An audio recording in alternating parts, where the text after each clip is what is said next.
жените, особено оние од руралните средини, од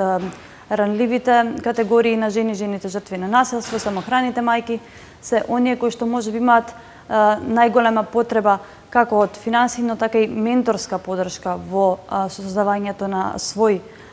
бизниси, се оние кои што се најмалку информирани за истото всушност.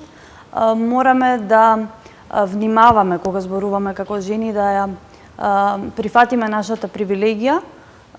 и да сме свесни за тоа дека не секоја една жена ги има истите услови и мораме да работиме на креирање на една овозможувачка средина за сите жени да можат да се стекнат како со финансиска, така и со менторска подршка при креирање на бизниси. Можеби менторската е она што е дури многу попотребно во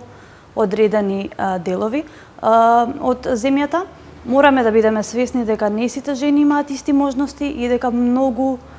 голем дел од жените кои што ни се таргет всушност живеат во руралните средини, кои што пред се имаат голем недостаток од како транспортна инфраструктура, така и од дигитализација, која што е предуслов во денешницата за започнување на сопствени бизниси. Многу е значајно буџетот на нашата држава да биде родово одговорен, не родово неутрален или пак родово слеп, бидејќи